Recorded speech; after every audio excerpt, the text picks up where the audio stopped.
तुमच्या computer skills upgrade करायच्या आहे? दिशा कम्प्युटर इन्स्टिट्यूट घेऊन आले आहेत महा डिस्काउंट ऑफर। आता कोणताही कोर्स करा फक्त 1800 रुपयांमध्ये। देशात 2014 पासून माननीय पंतप्रधान श्री नरेंद्र मोदीजी यांच्या कार्यकालाचा 11वा वर्ष आपण साजरा करत आहोत। या पत्रकार परिषदेत उपस्थित सर्व पत्रकार मित्रांचं मी मनापासून स्वागत करतो आहे। बाहेर पाऊस असताना सुद्धा मोठ्या संख्येत सर्व पत्रकार इथे उपस्थित आहेत। शहर अध्यक्ष श्री संदीप लेलेजी, अन्य सर्व पदाधिकारी या पत्रकार परिषदेत उपस्थित आहेत। मी या पत्रकार परिषदेमध्ये मोदी 811 हा देशभरात जनतेशी आणि माध्यमांच्या प्रतिनिधीच्या माध्यमातून देशाच्या कानाकोपऱ्यात मागील 10 वर्षात झालेली सर्व कामे मोदी 811 या माध्यमातून आता देशभरात सुरू आहेत। महाराष्ट्रात 288 विधानसभा क्षेत्रात आणि संघटनात्मक दृष्टिकोनातून भारतीय जनता पक्षाच्या 80 जिल्हे त्या जिल्हा स्तरावरती अशा पत्रकार परिषद आयोजित होत आहेत। 5 जूनपासून सुरू झालेला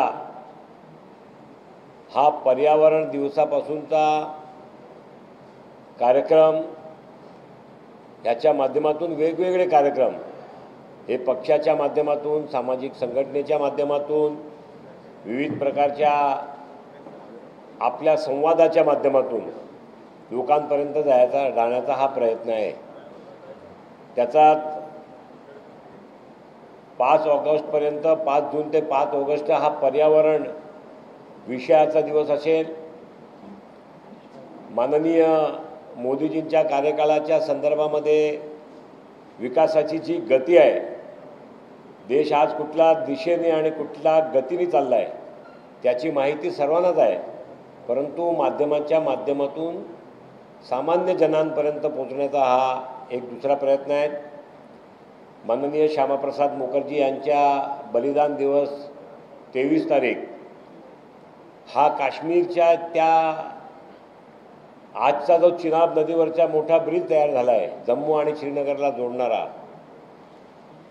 तो ज्या कारणी शक्य झाला ती धारा 370 कलम 370 संविधानातली काढण्यासाठी ज्यांनी आपल्या जीवाचा बलिदान दिला ते भारतीय जनसंघाचे संस्थापक श्यामाप्रसाद मुखर्जी यांची जयंती।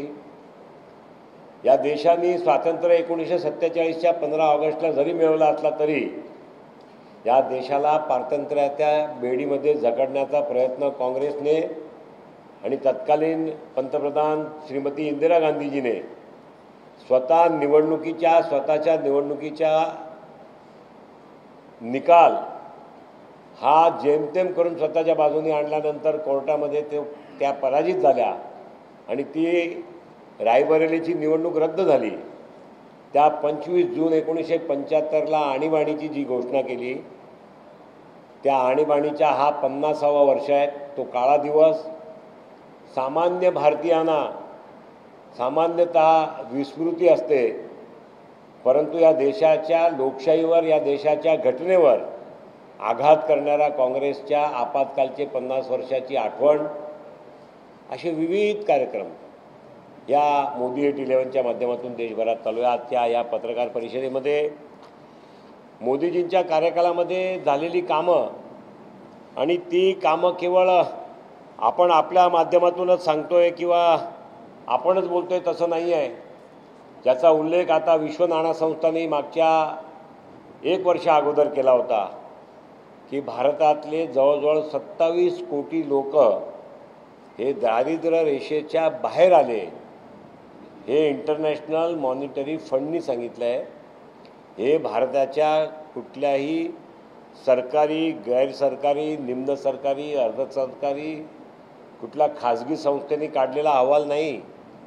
इंटरनॅशनल मॉनिटरी फंड हे जगातला सगळा मॉनिटरी फंडची जी ॲलोकेशन असते त्याचं मॉनिटरिंग करते, पैसे देताना आणि पैसे येण्याच्या व्यवस्थेमधला त्यांचा अहवाल आहे की 27 कोटीपेक्षा जास्त लोक हे मागच्या 10 वर्षात गरिबीच्या रेषेतून बाहेर आले, भारतात आले.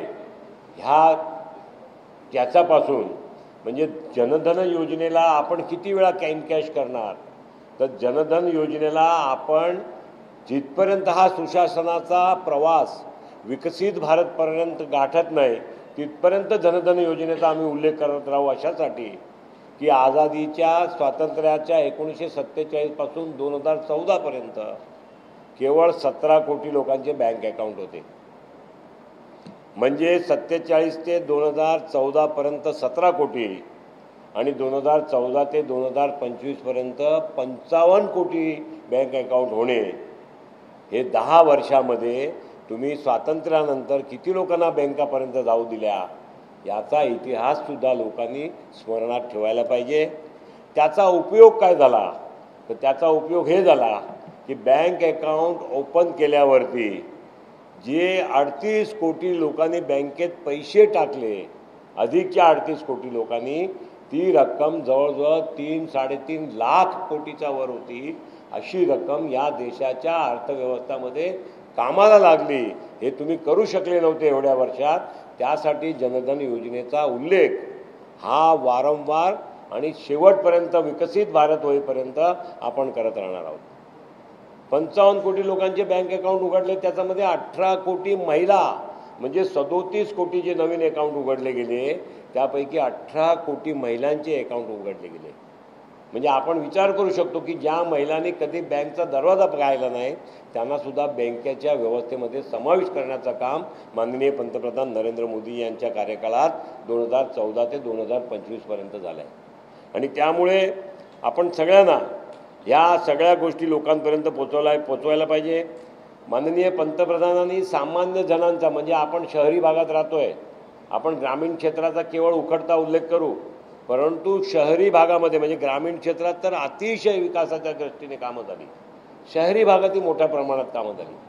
शहरामध्ये स्वधन योजनाच्या माध्यमातून सामान्य जनांच्या, फेरीवाल्यांचा, ठेलावाल्यांचा हा जो एक वर्ग असतो, केवळ मुंबई, ठाणे हाचा 2 विभाग जरी पकडले तर जवळजवळ 5-5.5 लाख फेरीवाले, म्हणजे जवळजवळ 5 लाख परिवार ज्या छोट्याशा ठेला आणि फेरीच्या धंद्यामध्ये अवलंबन करत असतात, अशा योजनांच्या लोकांना देशभरात 96.7 म्हणजे 96.7 लाख करोड, म्हणजे आपण विचार करा 96 लाख करोड रुपयापर्यंतचा निधी ह्या देशातला सामान्य फेरीवाला, म्हणजे तो दिल्लीचा असेल, इंदोरचा असेल, मुंबईचा असेल, नाशिकचा असेल, पुण्याचा असेल, नागपूरचा असेल, इलाहाबादचा असेल, कुठल्याही शहरातला, कलकत्ताचा असेल, चेन्नईचा असेल, अहमदाबादचा असेल, अशा फेरीवाल्यांना एवढ्या मोठ्या प्रमाणात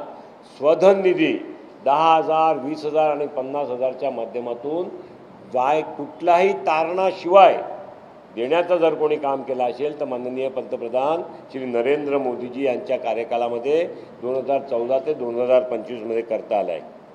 आपण शहरी विभागामध्ये गेले तर सुकन्या समृद्धी योजना, ग्रामीण क्षेत्रात आणि निम्न शहरी योजनामध्ये सुकन्या समृद्धी योजनेच्या अंतर्गत 4 कोटी मुलींना सुकन्या समृद्धी योजनामध्ये समावेश करण्यात आलं आणि त्यांना 3 लाख कोटीपेक्षा अधिक रक्कम या देशामध्ये त्यांच्या खात्यामध्ये गेली. म्हणजे आपण ज्याचं डिजिटलायझेशन म्हणतोय त्या डिजिटलायझेशनचा मोठा प्रभाव काय झाला की एकेकाळी या देशाचे तत्कालीन पंतप्रधान स्वर्गीय राजीव गांधी म्हणायचे की मी दिल्लीवरनं 1 रुपया पाठवला तर तो 85 पैसा हे प्रशासनाच्या आणि शासनाच्या मध्येच कुठेतरी गायब व्हायचं. सामान्य जनापर्यंत 15 पैसे केवळ पोचायचे. केवळ 15 पैसे, 1 रुपयापैकी 100 रुपयापैकी 15 रुपये, 1 रुपयापैकी 15 पैसे, बाकीचे पैसे यंत्रणात कुठे जायचे, कोण बिचोलिया त्याला खायचे, कोण त्याची उचापत करायचे, हे काही कोणाला कल्पना नसायची. माननीय पंतप्रधानांनी डिजिटलायझेशनचा निर्णय घेतला. डायरेक्ट बेनिफिट ट्रान्सफर DBTच्या माध्यमातून सामान्य शेतकरी असो, सामान्य आपल्या महाराष्ट्राच्या माझी लाडकी बहीण योजनेचे लाभकरी असो, जेवढे लाभकरी आहेत त्यांच्या खात्यामध्ये ते पैसे मागील 11 वर्षात 44 कोटी रुपये, आपण कल्पना करू शकता 44 कोटी रुपये, 44 लाख कोटी, 44 कोटी नाही 44 लाख कोटी रुपये डायरेक्ट बेनिफिट ट्रान्सफर याच्या माध्यमातून गेले. जर याचा 85% पैसा जर लोकांच्या खात्यात न जाता कोणाचा तरी खिशात जात होता, तो थांबवायचं काम जर कोणी केलं असेल तर माननीय पंतप्रधान श्री नरेंद्र मोदीजींच्या नेतृत्वात 2014 ते 2015 या देशामध्ये डिजिटल क्रांती जी झाली, त्या डिजिटल क्रांतीच्या माध्यमातून आपण पाहतो आहेत. अशा पद्धतीने वेगवेगळे म्हणजे आता आपण ऑपरेशन सिंदूरपर्यंत येऊ तर ऑपरेशन सिंदूरमध्ये DRDO defence research and development ऑर्गनायझेशनच्या माध्यमातून आपण जी शस्त्राची निर्मिती करतोय त्या शस्त्राचा वापर या ऑपरेशन सिंदूरमध्ये केला गेला आणि त्याच्या माध्यमातून आपण पाकिस्तानला ज्या पाकिस्तानच्या बेहाल केल्या आहेत त्याच्यामध्ये DRDOचा फार मोठा प्रभाव आहे. एकेकाळी हा देश 100% शस्त्र हे इम्पोर्ट करत होता. आज या देश 25 ते 26 हजार कोटी रुपयाचे वार्षिक निर्यात DRDOच्या माध्यमातून करतायत. आपल्याला माहिती असेल ऑपरेशन सिंदूरनंतर जवळजवळ 39 देश इन्क्लुडिंग इस्रायल हे आपल्याकडे आपल्या DRDOच्या माध्यमातून बनवणारे जे क्षेपणास्त्र आहेत त्याची मागणीसाठी आपल्याशी निगोशिएशनवर आहेत, आपल्याशी ते चर्चा करत आहेत, त्यांच्या ऑर्डरसाठी आपल्याकडे त्यांचे प्रतिनिधी पाठवत आहेत. आपल्या डिफेन्सच्या फॅक्टरीमधल्या ज्या पाहण्यासारखे विभाग आहेत त्याचे व्हिजिट सुरू आहेत. म्हणजे 39 देश आपल्याकडे DRDOच्या माध्यमातून शस्त्र खरेदी करण्यासाठी येतात. हा देश 2014चा अगोदर या देशातल्या शस्त्र खरेदीसाठी जगाकडे जायचा, आज जग हा या देशाकडे पाहतोय.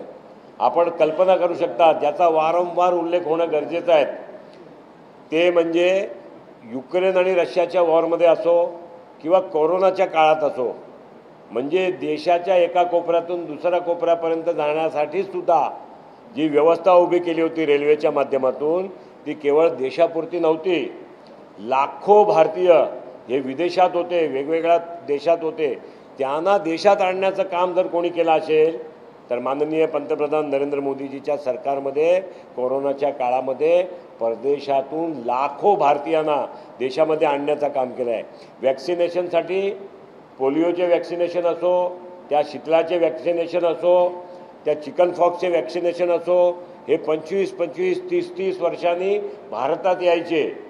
जेव्हा आपल्या वैज्ञानिकांना माननीय पंतप्रधान भेटले आणि सांगितलं कोरोनाचा वॅक्सिन देशात आपण उपलब्ध करून द्यायला पाहिजे आणि बनवायला पाहिजे, तेव्हा वॅक्सिनेशन बनवणाऱ्या कंपन्यांनी सांगितलं आपल्याला शक्य नाही, आपल्याकडे इन्स्ट्रुमेंटेशन नाही. माननीय पंतप्रधानांनी सांगितलं पाहिजे त्या व्यवस्था आपण उभा करू आणि जे काही यश असेल ते तुमचं असेल, जे काही अपयश असेल ते माझं असेल, सरकारचं असेल, आपण काम सुरू करा. या देशामध्ये आपण वॅक्सिनेशनच्या माध्यमातून कोरोनाचा वॅक्सिनेशन केवळ आपणच बनवलं असं नाही, जगातल्या 135 देशांना कोरोनाचा वॅक्सिनेशन देण्याचं काम भारताने केलं. हे आपण सुद्धा विसरायला नाही पाहिजे. ही उपलब्धी माननीय मोदीजींच्या कार्यकाळात 2014 ते 2025पर्यंत या देशाने साध्य केली आहे. रस्त्याचे विकास असो, जवळजवळ रेल्वेचे विकास असो, रेल्वे स्टेशनची परिस्थिती आपण पाहू शकता. आता हा मुंबई आणि ठाणे रेल्वेचाही मोठा प्रश्न केंद्र सरकारने हाती घेतला आहे. परंतु देशातल्या रेल्वे लाईनची सर्वात जास्त रेल्वे लाईन टाकायचं काम जर झालं असेल तर मागील 10 वर्षामध्ये जवळजवळ 3,600 किलोमीटरचे हायस्पीड रस्ते तयार केले. त्याच पद्धतीने जवळजवळ 750 किलोमीटरचे नवीन रेल्वे लाईन हे मागील 10 वर्षात रेल्वेच्या माध्यमातून उभे करण्यात आले. नवीन रेल्वे स्टेशन बनवण्यात आले. सर्व रेल्वे क्रॉसिंगला बंद करण्याचं देशभराचं मोठं अभियान हे माननीय पंतप्रधान नरेंद्र मोदीजी यांच्या कार्यकाळात झालं आहे. आपण सगळे त्यांचे माहितगार आहात. महिलांच्या सक्षमीकरणासाठी सर्वात मोठं नारी सुरक्षा बिल म्हणजे जगामध्ये भारतात लोकसभा आणि विधानसभेच्या निवडणुकीमध्ये 33% महिलांसाठीचा रिझर्वेशन या देशात केवळ कल्पनेची वल्गना करून करून वर्ष काढले, परंतु महिलांना तो रिझर्वेशन मिळाला नाही. माननीय पंतप्रधान नरेंद्र मोदीजी यांच्या नेतृत्वामध्ये महिलांचं लोकसभा आणि विधानसभामधला 33% रिझर्वेशनसुद्धा हे नारी संरक्षण आणि सन्मान योजनेचा बिल आणून माननीय पंतप्रधान श्री नरेंद्र मोदीजींनी केलं आहे. गरोदर असलेल्या आपल्या भगिनी, गरोदर असलेल्या आपल्या मुली केवळ 12 आठवड्याची रजा द्यायची सरकार, केवळ 12 आठवडे. आता हे 26 आठवड्यापर्यंतची रजा माननीय पंतप्रधान नरेंद्र मोदीजी यांच्या माध्यमातून या देशांच्या महिलांसाठी करण्यात आली आहे. महिलांसाठी स्टार्टअपमध्ये आपण जर लक्ष दिलं असेल तर स्टार्टअपच्या योजनेचा अंतर्गत जवळजवळ स्टार्टअपचे 1,60,000 म्हणजे 1,76,000 आहे, पण 1,60,000 कार्यान्वित झालेत. त्यापैकी 86,000 स्टार्टअप हे आता प्रगतीपथावर चालले आहेत. त्या प्रगतीपथावर चाललेले 86,000 स्टार्टअपमध्ये महिला मोठ्या प्रमाणात आहेत. आपण मुद्रा योजनाच्या माध्यमातून ज्या लोन दिल्या आहेत तो जवळजवळ 30 लाख कोटी रुपये मुद्रा योजनेच्या माध्यमातून लोन दिले आहेत. त्यामध्ये 18 लाख कोटी हे महिलाच्या माध्यमातून देशभरात स्वयंरोजगार होत आहेत. ड्रोन दीदी आपण सगळे पाहत आहेत की आता शेतकऱ्यांना फवारणी करण्यासाठी केमिकलची फवारणी असो, त्या पेस्टिसाइड्सची फवारणी असो, खताची फवारणी असो, हे ड्रोन दीदी म्हणजे गावाकडे गेला तर तुम्हाला कळेल की एक महिला हातात रिमोट कंट्रोल घेऊन, स्क्वेअर बॉक्स रिमोट कंट्रोल घेऊन एक ड्रोन चालवते. 12 एकर, 15 एकर, 25 एकर संपूर्ण गावातली जेवढी जमीन असेल 700, 750, 1000, 1200 एकर त्या यासाठी दिलेले ड्रोन ते ड्रोन दीदीच्या माध्यमातून चालवत आहेत. लखपती दीदी 2 कोटी महिलांना लखपती बनवण्याचं काम पूर्ण झालं आणि या कार्यकाळामध्ये ती आता 4 कोटीपर्यंत पोहोचवण्याचं काम हे माननीय पंतप्रधान श्री नरेंद्र मोदीजी यांच्या माध्यमातून होत आहेत. म्हणजे लखपती दीदी म्हणजे वार्षिक 1 लाखापेक्षा जास्त कमाईच्या ज्यांच्या नावावर, महिलांच्या नावावर पैसे येतात त्यांच्या लखपती दीदी मोजल्या जातात. अशा लखपती दीदींच्या बाबतीत अशा पंतप्रधानांनी केल्या आहेत. मागील 10 वर्षात प्रधानमंत्री आवास योजनेच्या माध्यमातून शहरी आणि ग्रामीण विभागामध्ये 4 कोटीपेक्षा जास्त लोकांना स्वतःचा घर उपलब्ध करून दिला आहे. म्हणजे आपण विचार करू शकतो की एका घरात 4 किंवा 5 सदस्य ग्रामीण क्षेत्रात पकडा तर 20 कोटी लोकांना आपलं घर, 4 कोटी घराच्या माध्यमातून परिवाराच्या संख्येबळानुसार 20 कोटी लोकांना स्वतःचा घर उपलब्ध करून देण्याचं काम माननीय पंतप्रधान नरेंद्र मोदीजी यांच्या नेतृत्वात 2014 ते 2025मध्ये करण्यात आलं आहे. आपण सगळे त्याची साक्षी आहोत. प्रधानमंत्रीच्या या सगळ्या क्षेत्रामध्ये जी कामं झाली आहेत, सूर्यघर योजनेच्या माध्यमातून आता जवळजवळ देशामध्ये 10 लाखपेक्षा जास्त घरावर म्हणजे प्रायोगिक तत्वावरती ही योजना सुरू केली होती, ज्योतिग्राम योजना. आणि त्याचा आता पुन्हा पूर्ण नवीन एक सविस्तर कार्यक्रम आखून त्याचे पैसे अर्थसंकल्पामध्ये मंजूर करून देशातले 10 लाख घरावरती सूर्यघर योजना केली. मासिक 300 युनिट म्हणजे मुंबई शहराचा आणि ठाण्याचा आपण हिशोब केला तर जवळजवळ प्रति युनिटचे 9 ते 10 रुपये, 7.5 ते 9 रुपये ॲव्हरेज कॉस्टमध्ये जरी गेले तर 2,500 ते 3,000 रुपये ज्याचं बिल येतो आहे.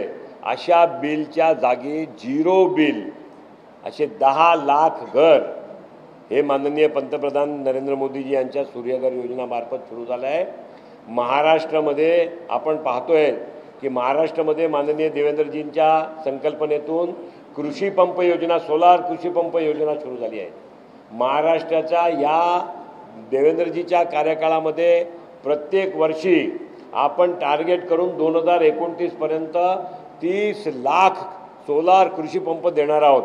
मोठ्या प्रमाणात म्हणजे दिवसावीजची जी मागणी महाराष्ट्रामध्ये शेतकरी करतायत ती सगळी कल्पना ही सत्तेमध्ये अवतरित होणार आहे. 2029 पर्यंत मोठ्या प्रमाणात कृषी पंपची योजना सुरू झाली आणि आता महाराष्ट्रामध्ये जवळजवळ 30,000 पेक्षा अधिक हे आपले पहिले फेजचे सौर कृषी पंपाची योजना आपण आता पूर्ण केली आहे. आपल्याला कल्पना आहे की या देशामध्ये मोदीजींच्या 10 वर्षाच्या कार्यकालामध्ये 8 नवीन IIM उघडण्यात आले. 8 आपण इन्स्टिट्यूट ऑफ इंडस्ट्रियल मॅनेजमेंट म्हणा, इन्स्टिट्यूट ऑफ बिझनेस मॅनेजमेंट म्हणा, अशा IIMचा जवळजवळ 8 नवीन IIM सुरू करण्यात आलेत. एम्सच्या ज्या हॉस्पिटलच्या बाबतीत आपण ऐकतो दिल्लीमध्ये एम्स आहेत, देशभरात 2014पर्यंत म्हणजे 1947 ते 2014पर्यंत केवळ 3 एम्स उभे होते. 3 मागील 10 वर्षात त्या 3 पासून 23 एम्स तयार झाले. म्हणजे नवीन 20 एम्स या 10 वर्षाच्या कार्यकालात उभे करण्यात आले आहेत.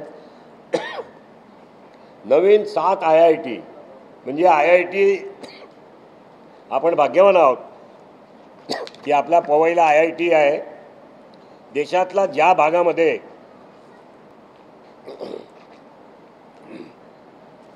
IIT नाही आहेत त्यांना खडगपूर किंवा मुंबई किंवा चेन्नई अशा ठिकाणी IITसाठी जायचं लागायचं.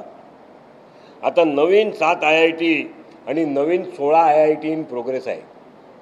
म्हणजे देशामध्ये मागील 10 वर्षात आणि पुढच्या 5 वर्षामध्ये 33 नवीन IIT उभे होणार आहेत. हा सगळा श्रेय सुद्धा आपल्या माननीय पंतप्रधान नरेंद्र मोदी यांच्या कार्यकाळात जात आहेत.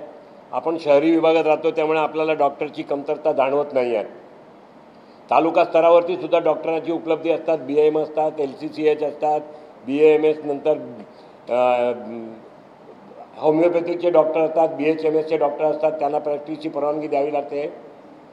मेडिकलच्या सीट 1947 ते 2014पर्यंत देशात केवळ 51,000 सीट होत्या.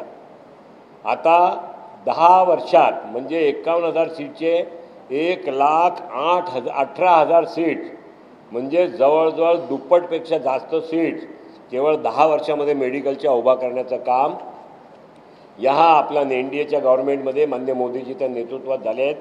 असे भरपूर काम आपण या माध्यमातून सांगू शकतो. असे कामं आहेत.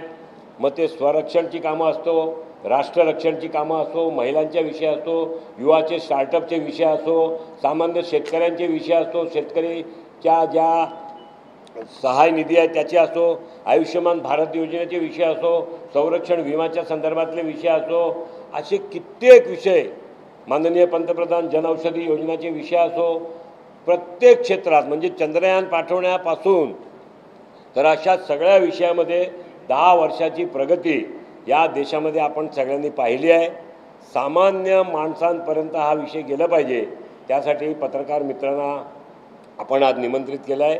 पत्रकारांना आणखीन मोदीजींच्या कार्यकाळातले विषय जर सांगितले तर पूर्ण एक दिवसभर चालेल असे सगळे विषय आहेत. सेवा सुशासन आणि गरीब कल्याणच्या पुस्तिकासुद्धा पत्रकारांना आपण देणार आहोत. माझी माध्यमांच्या सर्व मित्रांना विनंती आहे की मोदी 811चे हे जे विषय आहेत ते सामान्य जनापर्यंत आपण सगळ्यांनी पोचवायला पाहिजे. आपण ते सहकार्य करणार अशी अपेक्षा आपल्याकडनं करतो. आणि माझं या इकडे छोटंसं जे निवेदन मोदीजींच्या 11 वर्षाच्या कार्यकालाच्या संदर्भात महाराष्ट्रामध्ये माननीय देवेंद्र फडणवीसजी यांच्या माध्यमातून ठाण्यामध्ये मेट्रो असो, ठाण्यातले रस्ते असो, कॉन्क्रिटायझेशन असो, नवीन सिवर लाईनचे विषय असो, सीमा विस्तारचे विषय असो, ग्रामीण क्षेत्रामधली विकासाची कामं असो, या सगळ्यांचा आपण जर आढावा घेतला तर हे सेवा सुशासन आणि गरीब कल्याण करणारी सरकार हे केवळ मुंबई, महाराष्ट्र आणि देशात ज्या पद्धतीने सामान्य जनांसाठी काम करत आहेत आपण त्याचा सगळे अनुभव घेत आहेत. त्याचा केवळ छोटासा एक निवेदन मी या पत्रकार परिषदेच्या माध्यमातून आपल्यासमोर केलं आहे. धन्यवाद. हां, कोणाला काही प्रश्न असतील तर विचारू.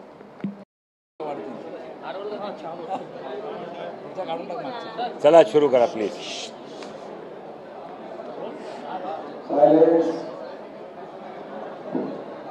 सर, संजय राऊतांनी सामनामधला असा दावा केलेला आहे की राज ठाकरे आणि फडणवीसची जी भेट झालेली आहे त्यामध्ये भेटीमागचं कारण म्हणजे तिकडे सभा झाला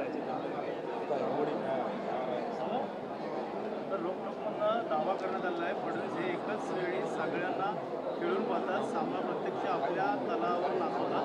फडणवीस हे आपल्या तालावर नाचवतात आणि सर्व व्यापार गुजरातला हलवण्याचा प्रयत्न असं सामना मंडळ म्हणून दावा करण्यात आला. संजय राऊत हे त्यांचे अकलेचे तारे रोज सकाळी तोडतात. मीडियाचे काही क्षेत्र, काही पर्टिक्युलर मीडिया हे केवळ संजय राऊतांच्या स्टेटमेंटवरती दिवसभर स्वतःला चालवतात. अशा मीडियानी त्याला हे दिलेलं इम्पॉर्टन्स आहे. गुजरातमध्ये उद्योग नेण्याचं काम उद्धव ठाकरे तत्कालीन मुख्यमंत्री असताना किती इन्व्हेस्टमेंट गुजरातला गेली आणि किती इन्व्हेस्टमेंट महाराष्ट्रात आली, त्याचा जर आपण हिशोब बघितला तर आपल्याला कळेल की संजय राऊत ज्यांची चाटुगिरी करतात ते जे मुख्यमंत्री होते त्या काळामध्ये गुजरातमध्ये इन्व्हेस्टमेंट जास्त गेलं की महाराष्ट्रात इन्व्हेस्टमेंट जास्त आलं. कालच नागपूरमध्ये हेलिकॉप्टरच्या उत्पादनाचा एक भूमिपूजन करण्यात आलं आहे. प्रत्यक्ष 2,000 लोकांना आणि अप्रत्यक्ष 15,000 लोकांना रोजगार मिळणार आहे. 10,000 कोटीचा इन्व्हेस्टमेंट झाला आहे विदर्भामध्ये. महाराष्ट्रभरात दावोसच्या माननीय मुख्यमंत्री महोदय श्री देवेंद्रजी फडणवीस यांच्या दावोस व्हिजिटनंतर 16 लाख कोटी रुपयाचे करार झालेत. त्यापैकीचे सर्वे सुरू आहेत, वाटाघाटी सुरू आहेत, त्यांना जागाची दाखवणी आणि जागाची ऑफर सुरू आहेत. त्यांच्याशी बसून बाकीचे सगळ्या विषयातील त्यांना ज्या ज्या ईज ऑफ डुईंग बिझनेसचे लाभ देता येईल त्या नियमानुसार लाभ देण्याचा सगळ्या चर्चा सुरू आहेत. आणि त्यामुळे हा एक डिप्रेशनमध्ये आलेला माणूस आहे. कधी कधी असं वाटतं आहे की पक्ष आता ज्या रसातळाला उभाठा चालली आहे त्याला केवळ माध्यमाचे 2-4 माध्यमाचे गृह आहेत त्यांना हाताशी धरून टिकवण्याचा प्रयत्न करण्याचा प्रयत्न आहे, त्याच्याशिवाय काही नाही. ऑपरेशन सिंधूची माहिती देखील त्यांनी सांगितलं की कुठेतरी तुम्ही राष्ट्राध्यक्षासमोर झुकलात, युद्ध थांबवण्यात आलेलं आहे.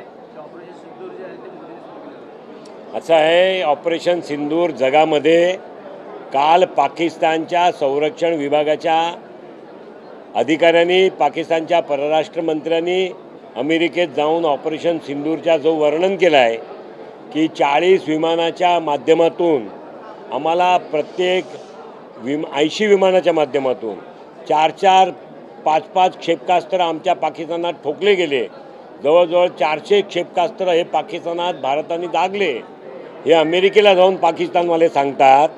हे भारतात बसलेले पाकिस्तानी ज्यांना डोळ्यामध्ये केवळ मोदी द्वेष आणि संरक्षण विभागाचा द्वेष आणि भाजपाचा द्वेष हे द्वेष आहे, त्यांच्या स्टेटमेंटला कोण मीडियाचे 2-4 ग्रह सोडून इम्पॉर्टन्स देत नाही. सध्या राज ठाकरे आणि उद्धव ठाकरे हे एकत्र येण्याची चर्चा सुरू आहे. भाजपला देखील मोठा धोका निर्माण होतो. भास्कर जाधव जेव्हा ज्या परिस्थिती राजकीयमध्ये निर्माण होतात त्या परिस्थितीला भारतीय जनता पक्षाचं केंद्रीय नेतृत्व यांच्या मार्गदर्शनाखाली महाराष्ट्र नेतृत्व आणि आमचे महाराष्ट्राचे नेते देवेंद्र फडणवीस यावरती जी काय व्यवस्था, उपाययोजना, राजनीती, रणनीती करावी लागेल ते त्या काळी करायला सक्षम आहेत. भास्कर जाधवचं म्हणणं आहे की भाजप घाबरलेली आहे.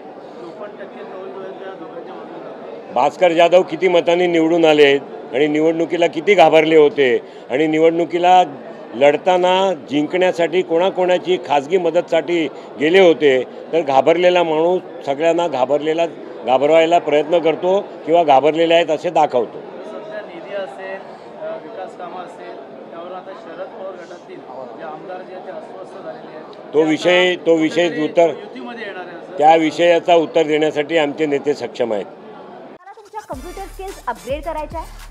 दिशा कम्प्युटर इन्स्टिट्यूट घेऊन आले आहेत महा डिस्काउंट ऑफर. आता कोणताही कोर्स करा फक्त 1800 रुपयांमध्ये.